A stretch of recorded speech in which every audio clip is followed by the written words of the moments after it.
This is the compensatory concept with Mr. Neely Fuller Jr., heard exclusively on TalkTainmentRadio.com.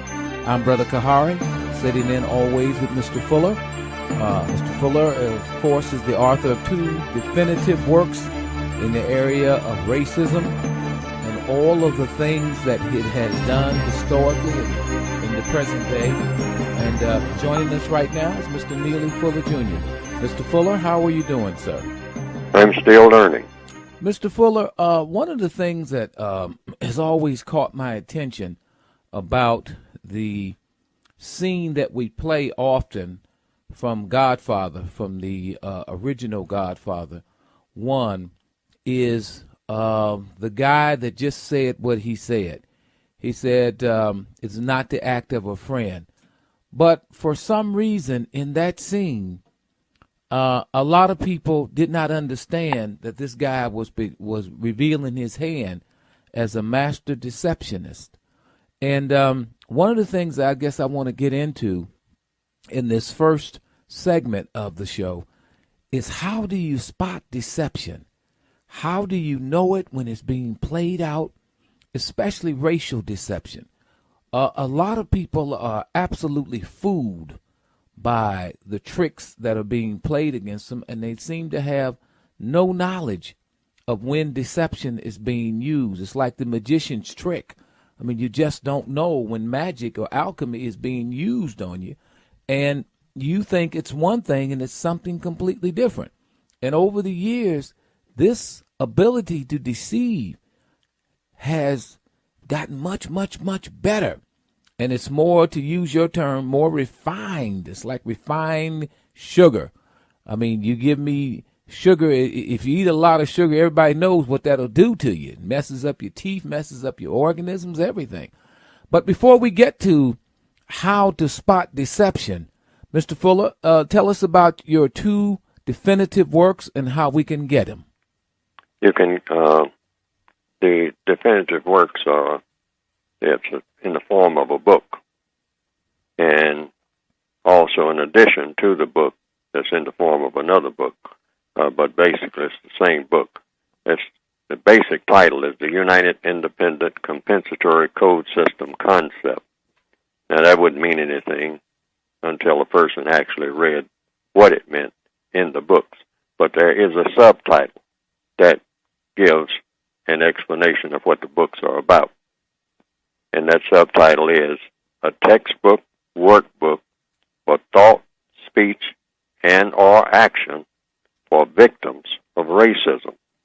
In other words, what a victim of racism can think, that is in the form of suggestions, and how that victim can speak on the issues of justice and replacing the system of racism with justice, and the actions that a person can take, an individual person. Everything is addressed to an individual person on a day-to-day basis in the 9 areas of activity: economics, education, entertainment, labor, law, politics, religion, sex, and war. And of course, a victim of racism would be a non-white person who is a victim of white supremacy, because white supremacy is racism, and racism is white supremacy. The second book is just a word guide that tells you a lot about what words to look for in the use of deception by the white supremacists, and how not to use words, and the best words to use and how to use them in combating racism, and not only combating racism, but replacing it with a better system where people, all people, eventually will get along better in all areas of activity. And the words that will best guide them in doing that by eliminating deception and producing a product called justice, which would mean guaranteeing that no person is mistreated and guaranteeing that the person that needs help the most gets the most constructive help. And that word justice, by the way, was the definition that I gave it. That's a definition that you probably won't find in most dictionaries or in any dictionary that I've ever seen. And that is the definition of justice being guaranteeing that no person is mistreated and guaranteeing that the person that needs help the most gets the most constructive help, underlining the word constructive. Now, the book can be obtained by computer, and that is you punch in the word tiny, TINY, dot CC/forward, then the word Fuller in capital letters, FULLER in capital letters. That's tiny dot CC/, then the word Fuller in capital letters. And what should come up is a brief description of the book and an order blank. Okay. Mr. Fuller, and the person I was trying to recall was Barzini. The character was Barzini in the movie The Godfather, where in that scene, I guess we'd have to say he revealed his hand. So the question becomes how, and one of the things that we've talked about consistently is the question of deception, how to spot it. But equally as important, how do we spot deception on a racial basis? How do we spot deception on a sexual basis, on an economic basis, but deception in general? Now, when I say spot it, I mean, how do we deal with it before it happens? How do we seem to recognize and get a clue of how we should understand deception and how to do it? I mean, how to react to it and how to effectively counter it. Mr. Fuller. Well, according to compensatory counter-racist logic, if you're in a system of racism, you assume you're being deceived all of the time in every area of activity. If you get ready to buy a house, you're going to be deceived. You're going to be told things that are not true. You just assume that. And you try to prepare for it as best you can, but you assume that you are going to be cheated. You're going to be cheated. That's a guarantee. You just make that assumption.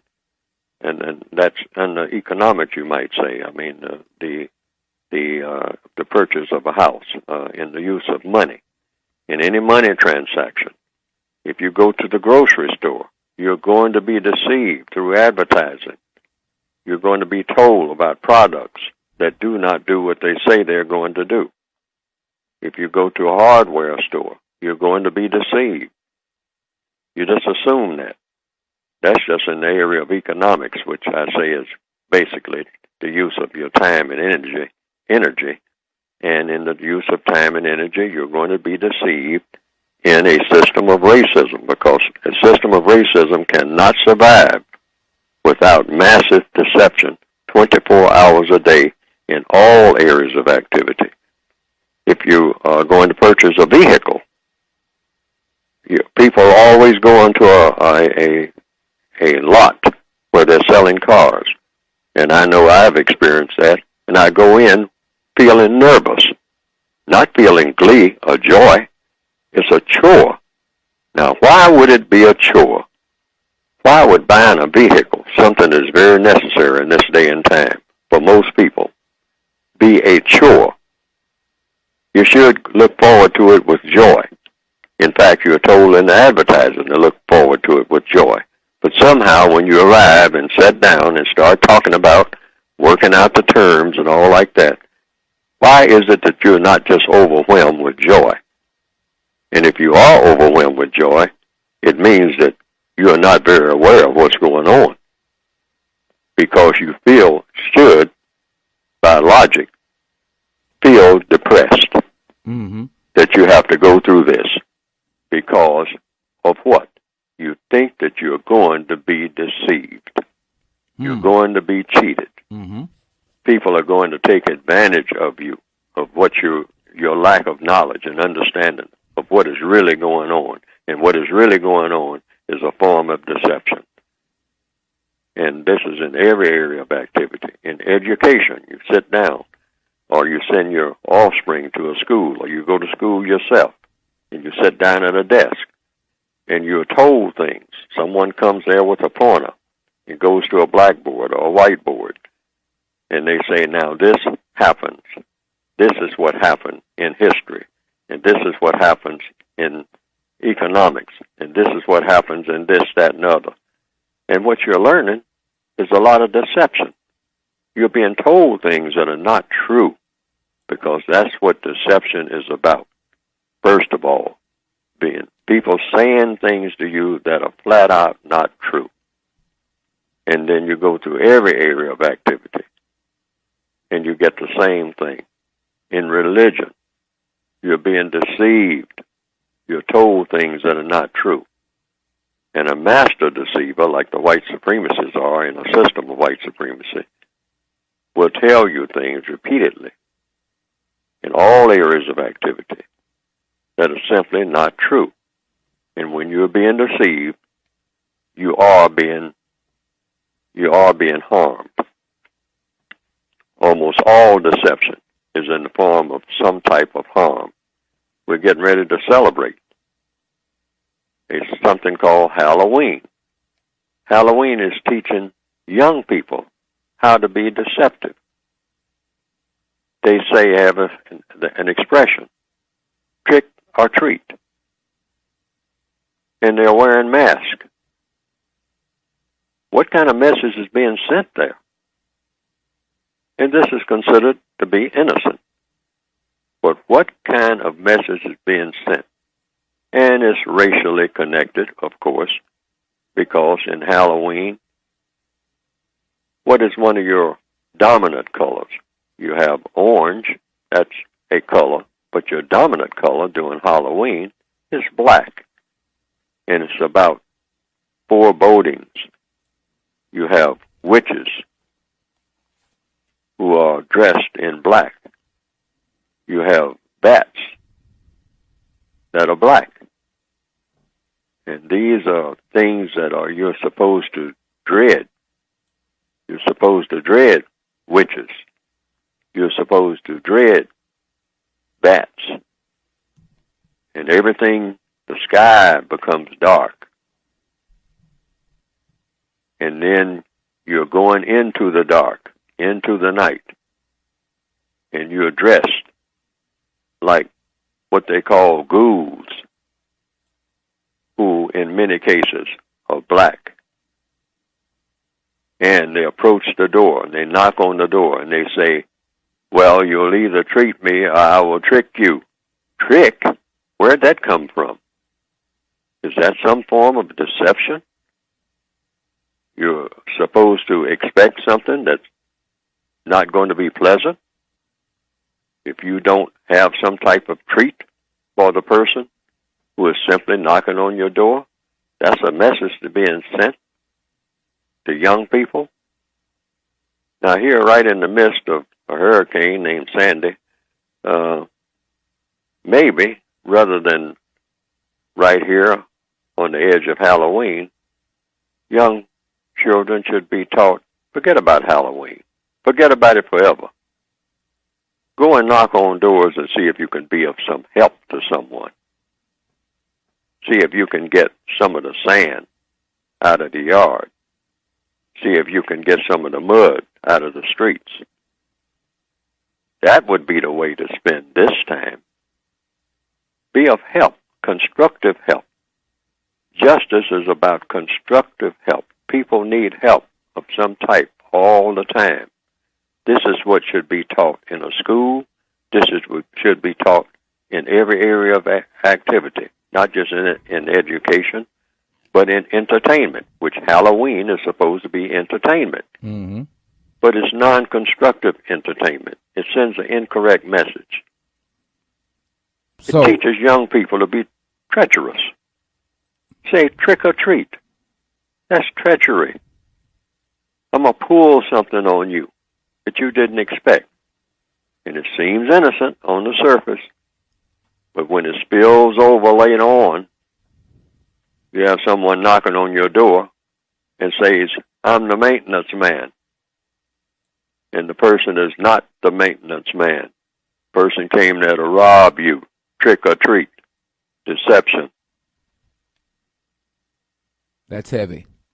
So you're saying that the key is that we are programmed, we are force-fed deception every day. And that becomes a way of life more than it becomes anything else. That's what you're saying. Am I correct, Mr. Fuller? Everything in the system of white supremacy is geared to be promoted of two things, deception and violence. And deception is a form of violence when it's done with a harmful intent. Mr. Fuller, stay right there. More to come. We'll get into decoding some of the pieces of Halloween. We'll stay with deception, and we probably throw in a couple of other things also. You're listening to The Compensatory Concept with Mr. Neely Fuller. I'm Brother Kahari. This is heard exclusively on TalkTainmentRadio.com. Radio, the way it should be heard.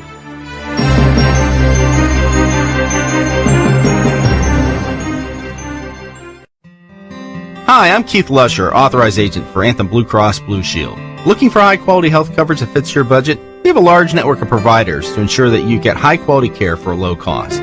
Visit me on the web at BeWellInOhio.com. That's Keith Lusher at BeWellInOhio.com. Anthem Blue Cross and Blue Shield is the trade name of Community Insurance Company, an independent licensee of the Blue Cross Blue Shield Association. Anthem is a registered trademark of Anthem Insurance Companies Incorporated. The Blue Cross and Blue Shield names and symbols are registered marks of the Blue Cross and Blue Shield Association. Touch modality. Relax, release, rejuvenate, de-stress. Let us assist you in addressing all of your head-to-toe issues. Discover the benefits of massage through touch modalities, massage, and bodywork. Visit us at touchmodassageplannet.com, www.touchmodalities.massageplanet.com, or call for an appointment at 888-764-4798 or 556-6014. Welcome to that time of year. Time to start planning your holiday shopping list.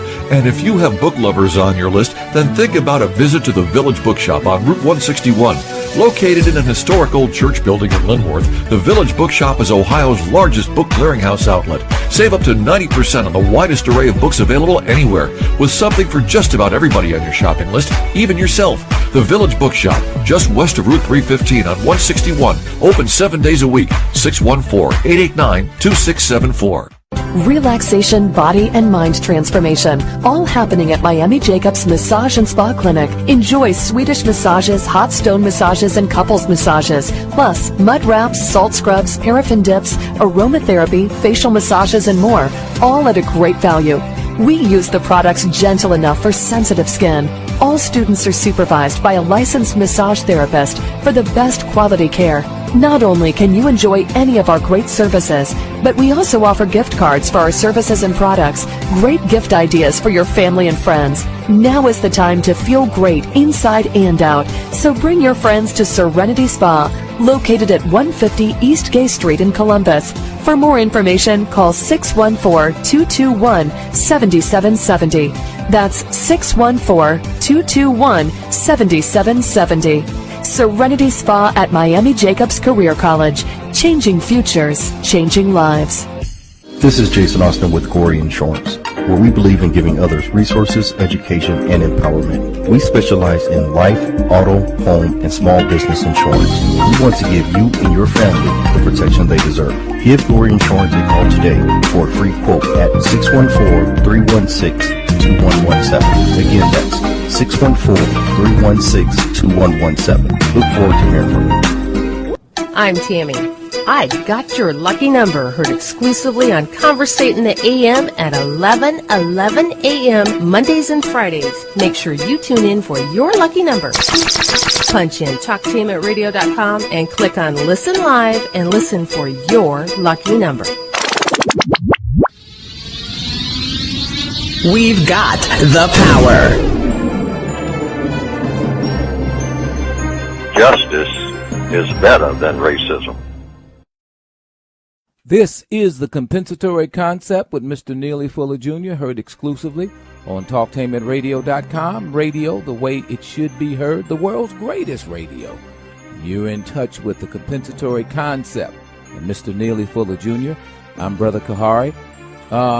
As we were progressing along, we started out talking about Barzini from The Godfather. You've heard us play The Godfather tape many, many times. And we're looking at the question of deception. What is deception? How does it operate? More specifically, what is racial deception? Mr. Fuller says that under a system known as white supremacy, it is all about deception. As a matter of fact, you wake up every morning with the correct mindset that everything that you look at is based on deception. Everything that there is, or at least a large part of it. Mr. Fuller, let's get into Halloween in this segment. You kind of opened up into it a little bit. Halloween. What message does this send to young people? I know you kind of hit on it. I want to go back through it again. What message, when a person grows up in a culture like this, today is supposed to be Halloween Day. When you grow up in a culture of thinking like this, what message is being told to you? I think this is like the second or third most popular celebrated day now. I think it is. I think it's just that popular in terms of things that people do to celebrate it. What messages is this sending about where we live, what we live, and more specifically, what messages does it send to children who are growing up in it? You and I grew up in it, and we'd have to go back and look at also what messages it sent to us. Mr. Fuller. Yes, well, Halloween, like I said, what message, what's the vehicle, what's the procedure for celebrating, quote, unquote, Halloween? It's having people be deceitful. Young people are being taught to be deceitful. When you knock on the door and you're looking at someone dressed in what they call weird costumes and looking threatening and wearing masks, black masks sometimes, and looking like they're representing death, and they're threatening you if you don't treat them, that's the message. They're being deceitful because they're wearing masks. And they say that they have something in store for you, but you don't know exactly what that might be. So what message is being sent there? And is this really necessary? Is there a better message that could be sent and in a better way? If you're going to have children going around from door to door in what they call Halloween and knocking on doors and greeting people with threats, greeting people with the potential for something dreadful possibly happening. And then you have another holiday, so-called, called Thanksgiving. That's coming up. And it's based on a story about one of the centerpieces of the story of Thanksgiving, or people who were called pilgrims, sitting down with Indians, somewhat like the Corleones maybe, in The Godfather, sitting down, and everybody feasting, and everybody saying everything is going to be all right, and at the same time offering friendship and a future together in harmony and peace, and eating and drinking, feasting, and at the same time plotting that after this feast is over, I'm going to take you over. I'm going to take everything that you have. I'm going to sit here at this table, and we're going to sign a treaty, like the Corleones and the Barzinas and the Tatalias. And we're going to get along just fine. And there will be the peace. Because we're going to be friends. And there, I guess, was the hugs and the handshakes. And then what happened afterwards? The people were put on reservations and deceived by having been given treaties, so-called treat, like trick or treat, and you're going to be treated. We're going to sign a treaty, which means that whatever it means, that everything is going to be harmonious from now on. Didn't turn out that way. And, well, as we sign our treaties, let's drink a little liquor, and just keep drinking this liquor because that's all I'm going to give you. I'll call it fire water, or you'll give it that name, and you will stay drunk out here, and you'll have diabetes and all the rest of it. And this is liquid candy, like on Halloween, fire water, and it'll do you no good. It will not nourish your body like water that's not fire water will, like the water you were used to drinking before I gave you water that was full of fire. And it burned you up. It burned up your body, it burned up your mind. And I took your land, and I put you in trailers. And I call it Thanksgiving. That's the thanks you get for you sitting down at the table with me. And on and on and on. The deception is always there. Now, how do you counter what you know is always there? How do you counter this? By talking about it like we're doing now. That's what is outlined in the textbook for victims of racism. Now, once you counter this, what do you do with what you know? Oh, people will act on what they know. They can't help it. That's why I say it's importance. First you have thought. You think about the things that are going on. That's what I do. You first think. As a victim of racism, you have to think. You're given a brain to think with by the creator of brains. And you think about what? Problem solving. You assume that you're put here on the planet to problem solve. So you look at the problems that you have to solve. And where are they? They're all around you. Now, Mr. Fuller, you said people will act on what they know. Are you sure about that? Because what I see often is the exact opposite. They do nothing with what they know. They just know it, and they become almost more passive. They just sit because they're afraid, often because of the consequences, to act on what they know. They don't know enough. And when you don't know enough, you don't have understanding. So we have to learn enough about how the white supremacists operate. That's why in the beginning of the book, on the first page, on the facing page, as you turn the book, it says, if you do not understand white supremacy, what it is, and how it works, everything else that you understand will confuse you. You will be confused in every area of activity. And you're confused because you're being deceived. You have to understand what they do, what it is, first of all, that there is such a thing as a system of white supremacy. Most people don't know this, that it dominates. If you're non-white, if you're black, brown, red, or yellow, beige, tan, considered to be a non-white person on this planet at this time, you're under the system of white supremacy. Okay, you're not under any other system. Right. Let's go there for example. If I'm practicing deception, this is where I think we get to the core of this. I'm practicing deception. How do I hide? And if I'm all powerful, as you're saying, how do I hide white supremacy? If I am, how do I use the thing that you say is obviously there? How do I hide it in front of people so that they can't see? It's because there's another passage in the book, in the back of the book, that says, in racial matters, many look, but few see. See what? See what they're looking at.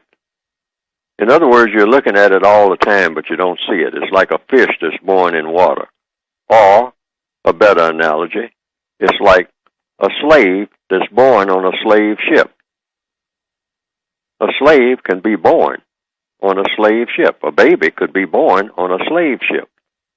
The baby has no awareness that the ship is a slave ship and that the baby itself is cargo on that ship.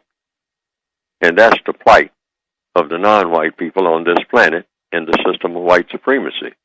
We have been in it so long, over so many generations, I don't know how far back, but we are not aware that that's where we are. The entire planet is a slave ship.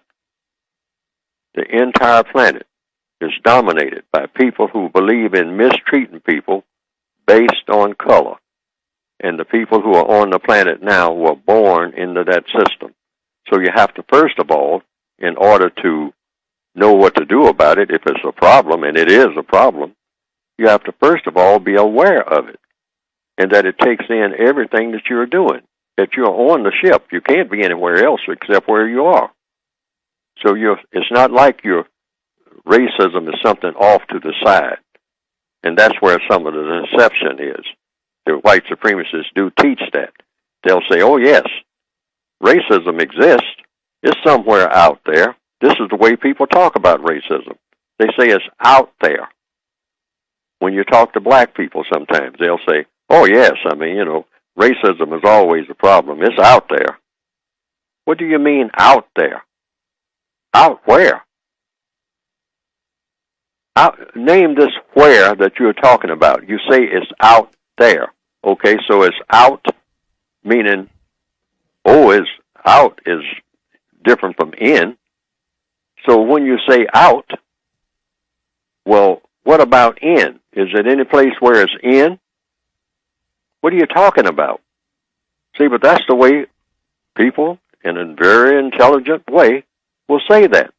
They will say, oh, yes, racism is out there. And you'll say, well, explain what you mean by out there. Well, I mean it's around. Wait a minute. What do you mean by around? Around where? Around the corner? Around Cloud 9? What are you talking about? Does racism exist? Well, sure it exists, of course. Any intelligent person knows that racism exists. We all know that. I mean, come on, let's be real. Now, this is supposed to be an intelligent conversation. But this is the way the conversation goes in most cases, which means you don't have an understanding that racism takes in every move that you make and every breath that you take. And if you don't understand that, it's no way to solve the problem. I think when people say that, Mr. Fuller, they believe it is not all-consuming. They believe that it is not in their face 24 hours a day. They believe that they may run into it here and there, but beyond that, they might believe it's in Republican politics, et cetera, and that's where they'll see it. But they don't believe it's all-consuming and affecting them day in and day out. What you're saying is that it is all-consuming. Is that correct? Absolutely. In every area of activity. I'm saying every move, if you're black, every move that you make, every breath that you take is dominated by people who believe in mistreating people based on color, and you are one of those people. If you're classified as black and or non-white, anywhere on the planet, any time of day or night, completely dominated and consumed by the system of white supremacy. Now, the statement that I just made is either true or false. And if it's false, then I am adding to the deception. But if it's true, it needs to be examined. In fact, it needs to be examined to find out if the statement that Neely Fuller just made is either true or false.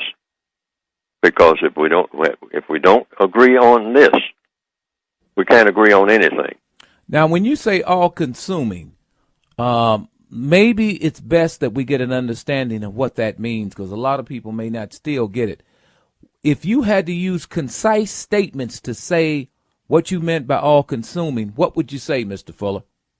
I would mean that what we've been saying all along in this conversation. It's everywhere. Every time you make a move. Every time you make a move, or even if you're sitting still, you're not moving. You're in the system of white supremacy. You're on a slave ship, because racism is slavery. There's no such thing as racism not being slavery. People say, well, when did slavery end? It didn't. If you have a system of racism and racism dominates every move that you make and every breath that you take, then it is all-consuming and it is a form of slavery, because slavery is nothing but mistreatment. Anytime you're being mistreated by anybody, and you don't know what to do about it. You have been enslaved. That is the correct way to look at slavery. Slavery is nothing but a form of mistreatment. But people think of slavery as somebody standing over you with a whip all day. A person can enslave you by giving you a so-called education that's no good, and then when you go with a piece of paper in your hand and say, I am educated, but nothing on that piece of paper qualifies you to have a job where you can make money that they require you to have in order to have some comforts in this existence, then you have been deceived. You have been deceived because first of all, they lied when they said you are educated. You got a piece of paper saying that you are, but at the same time, they say you're not qualified for this. You're not qualified for that. We don't have an opening for this. You have been deceived. Why tell you something that there's no opening for? Why prepare you for something that's not going to happen? That's deception in the second area of activity, as it shows in the book. Mr. Fuller, stay right there. We've got a lot more ground to cover. You are listening to the compensatory concept, heard exclusively on talktainmentradio.com. Radio, the way it should be heard. Stay right there. More to come on the compensatory concept with Mr. Neely Fuller Jr.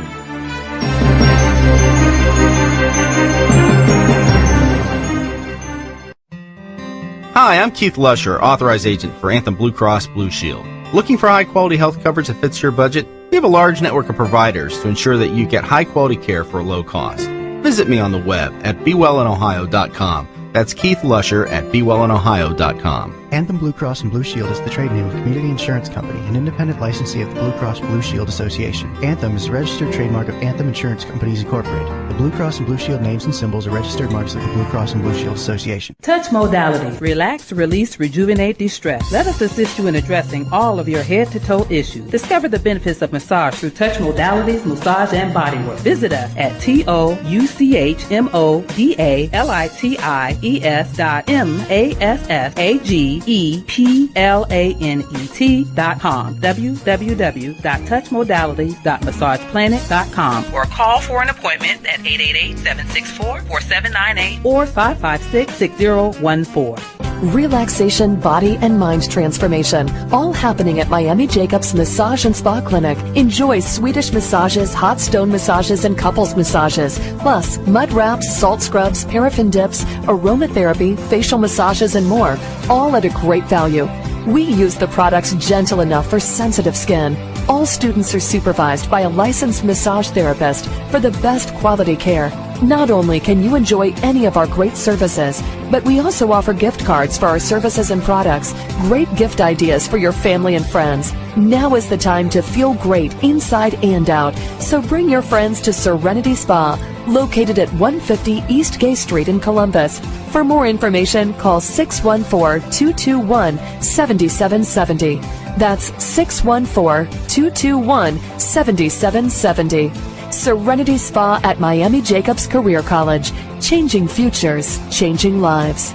The United Independent Compensatory Code System concept by Neely Fuller is considered as one of the substantial and basic books for understanding and effectively countering racism. The United Independent Compensatory Code System concept by Neely Fuller will turn upside down everything you've heard and everything you think you know about racism and how it works. The United Independent Compensatory Code System concept by Neely Fuller is a must-read. Call area code 202-484-5461. 202-484-5461. The United Independent Compensatory Code System concept by Neely Fuller. Get the book now. This is Jason Austin with Corey Insurance, where we believe in giving others resources, education, and empowerment. We specialize in life, auto, home, and small business insurance. We want to give you and your family the protection they deserve. Give Corey Insurance a call today for a free quote at 614-316-2117. Again, that's 614-316-2117. Look forward to hearing from you. I'm Tammy. I Got Your Lucky Number, heard exclusively on Conversating the AM at 11:11 a.m. Mondays and Fridays. Make sure you tune in for your lucky number. Punch in TalkTeamAtRadio.com and click on Listen Live and listen for your lucky number. We've got the power. Justice is better than racism. This is the compensatory concept with Mr. Neely Fuller Jr., heard exclusively on TalkTainmentRadio.com. Radio, the way it should be heard. I'm Brother Kahari, sitting in every week with Mr. Neely Fuller Jr., who is the author of two of the most definitive works on racism and its impact on all of us. We are dealing with the question of how to spot deception under a system that Mr. Fuller says is based on deception. And we're looking at how it is hidden in plain sight, so that many people who walk around saying, well, there is some racism out there, everybody's not racist, and it's not all about racism, and it's overblown, and we're in a post-racial, well, people don't say that anymore. They used to say we're in a post-racial state, but that's gone by the board. But this notion somehow that racism is just out there, Mr. Fuller, you're saying that it is the very fabric of everything that we do is racially based. Am I correct in this? Absolutely. In a system of racism, it would have to be. Racism in the form of something we call white supremacy. That doesn't say that all white people are participants in the system. You have white babies. You have white people who are senile. You have white people who are in hospitals and whatnot, who have Alzheimer's. And they don't know anything about it. They don't know one color from another. They've forgotten everything. They are on their deathbeds. So you can't say all of anything. That people have to be very careful about that. But it turns out, by the evidence, that those white people, I don't know how many of them it is, you can't put it into a numbers thing because there's no way, on account of the deception, there's no way to ascertain that and be accurate about it and be truthful about it, which is what you will need to solve the problem. So you be truthful when you say you don't know how many, but you do know that those who are, the white people who are white supremacists, in other words, they believe in mistreating people based on color, are smarter and more powerful than those who aren't. Now, how can you truthfully make that statement? Because if that was not true, we wouldn't be having this conversation. Racism would not exist. Okay, let's see if we can figure this out. Let's take one of the areas in your work, sex. How is white supremacy? How does because if somebody falls in love with somebody from another group, another racial group, we'll say, they fall in love, they get married, they have children, and at no time was there any display of what could be classified as racism. Now, how could that exist if love between these two people has lasted for 50 years? How is that racism, and how is that hidden racism, Mr. Fuller? That's just like the captain. I'll give this illustration. It's like the captain of the slave ship coming down from the deck, as we saw in the movie Roots, and say, I'll take that lassie right over there. I'll take that slave, that black lady, the third one on the left there. I'll take her, bring her up to my cabin and wash her, up clean and whatnot. And that's going to be my belly warmer. That's what that is. That's all that it is. It's the master, the prison master, going into the cell and saying, this is one of my prisoners, one of my female prisoners, and I kind of like her. I think she's attractive, or can be made to look attractive. You're saying that happens with white females also? You mean white females with black males? Yes. Yes, because in a system of white supremacy, the white person is always the dominant person. That's just the way it is. It's just like in any army. I mean, it's occupying land. The soldiers may be of different rank and different sexes and whatnot, different genders, but they're soldiers. They all wear the same uniform. So they're just taking advantage of the population. So they go into the houses and they have sexual intercourse with the ladies, and they may act nice and all like that, sit down and drink milk with them and all like that, and eat meals and all like that, but they're taking advantage because they are conquerors. That's what a conqueror does. That's what a warden of a prison who is crooked, if it's a crooked prison, that's what he will do. Like a warden, I mean, that takes bogus contracts, I mean, on prison labor and all like that. It's the same basic thing. And it's the same thing in any slavery system. And in a system of white supremacy, when you have sexual intercourse, when a white person has sexual intercourse with a non-white person, the non-white person is being taken advantage of, regardless of what the person says about, I love you and I'll nurture you. Sure, the warden of a prison can say, I love my inmate number 37. I love her. I mean, I will do everything I can to help her, but she's still a prisoner. So let me be clear. Are you saying that no person who is a victim of white supremacy should ever sleep with or marry any white person? Is that That's what you? I want to be clear. Is this what you're saying? Shouldn't have sexual intercourse. Now, they can go through a ritual, of marriage, whatever that's supposed to mean and all like that, but no sexual intercourse. That's the key. No sexual intercourse. Whoa, I'm confused. I'm confused, Mr. Fuller. You saying it's okay for them to marry but not have sex after marriage? Absolutely. That should be the deal until the system of white supremacy is eliminated. That should be the contract. Because everything is supposed to be supportive without having the deception. See, when a white person has sexual intercourse with a black person in the system of white supremacy, that is the ultimate act of deception. Doesn't get any worse than that. Why? Why is that the ultimate act of deception? Because it's supposed to be an expression of total love and commitment, and it's not, because there's no way that the white person can guarantee that in a system of racism that's designed to be harmful to black people in all areas of activity. And that's just another part of the harm. That's another part of deception.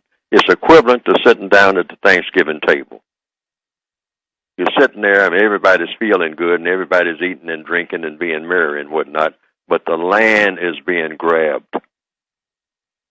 The people's sustenance, the people's future is being taken away from them. What does sex with a white person communicate? What I'm trying to understand, what does it say to a person who is non-white when they have that sex, Mr. Fuller? Because it says the same thing when anybody has sex. That's the ultimate act of intimacy. That's the ultimate act of trust. Oh, yes, that's ultimate. That's why all over the world, even in what they call native peoples or savage peoples, or people who are extremely primitive, they do put some value on the ultimate act of sexual intercourse. They say, oh, you just don't have sexual intercourse just any kind of way under any kind of circumstances. We do have some limits. We do consider this as being something special. And most people understand this. You don't see the average person that's going around having sex with just anybody. It comes up and taps them on the shoulder. Some people do that. Mm-hmm. But most people say, oh, no, wait a minute. Let's have some communication first. Let's sit down and talk first. In this area of the world and many places of the world, they call it dating, or having a dinner date. Well, a dinner date is just that. That's dinner, okay? And, and then maybe next time, after, what are they really saying? Have to kind of get to know you. But have to kind of get some kind of outline of a contract. Of who you are. You just don't walk in, and just say, okay, you, and you, let's go have sex. Mm-hmm. Now, some people do that probably in a drunken stage or if they're coked out on something or drugged out on something, and people do have orgies and have parties and all like that. Yeah. That's not the usual procedure throughout the world 24/7. And everybody knows that. Even among the most primitive of people. They usually go through some kind of little ceremony. And prior to the ceremony, they have some type of arrangement, some type of understanding. They get to know each other some kind of way. They sit down and talk, maybe for days, or maybe for months. But they do talk. They do communicate before they get to the act of sexual intercourse. Sometimes it's just for a short period, maybe a few days. Sometimes it's months. Sometimes it's years. Sometimes it's even better for it to be years. Wow. And this is what you call learning, the learning process, communications. See, but just jumping in bed and then start asking questions like, what's your name? Afterwards. That usually doesn't happen. So let me be clear. This is deep. You're saying sex is the ultimate betrayal between white and non-white people. That's what Absolutely. Let me be clear. Doesn't get any worse than that in a system of racism. And they're making it worse because now they're even scrambling the genders. And that's all about racism. The races are behind all of this gender scrambling and gender obliteration, saying that there's no difference between a male and a female and that, Yes, they are moving in that direction. There's no question about it. They call it the transhuman movement. That's a part of that, and that's gaining all kinds of steam. And it is racist-based. Why? I wouldn't even be talking about it, but look around at the evidence. Who are they getting to lead the parade? They started out with some of the athletes and entertainers who black people kind of look up to because we don't have a whole lot to look up to. And they started saying, okay, elongate your hair like your sister does. Make it so long that you have to have a wheelbarrow to carry it around in. If you're going to do it justice and not have it dragging in the dust. And then put an earring in your ear. Okay, and then put one on the other ear. And they'll be adding lipstick next. They're just doing it. And then they'll make these black people very prominent. The effeminate black male is the chosen male nowadays. You can see it. You can see it. That's deep, Mr. You Fuller. can see it. I'm telling it like it is. I'm not making it up. Black male who has a wig on like his grandmother is a favorite. And even if he's not gender bending, as they say. Look, that's a term I didn't make up. Gender bending? Bending? Agenda? What do you mean by bend? Where'd that word come from? Gender bending? Your body is bending? You're male with your body bending? Bending for what? That's right. Bending over. What are you saying? What's being put out here and who's putting it out? That's the main thing. How did all of a sudden this start coming up about 20 or 30 years ago? You're saying effeminate males or guys who have those characteristics are the ones that are being part of the black faces? These are the ones that are chosen. Put them right up front. Put those black faces right up front.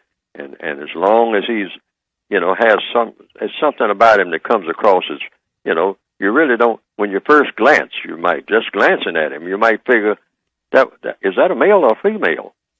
And then sitting right next to him will be a black female who looks like a male. And acts like a male. And getting ready to join the army. And take her mate with her. And we're going off on some battlefield and kill a whole bunch of non-white people. And I won't be going AWL. I won't be any problem because it'll be cheaper, and I'll have my mate right with me, right there in the barracks. And we will be excellent fighters because we'll always fight shoulder to shoulder, one protecting the other. Mr. Fuller, we're going to have white supremacists got this thing down to a science. And we're going to have to return to this subject next week. I mean, thank you, Mr. Fuller. We appreciate you always. Thank you.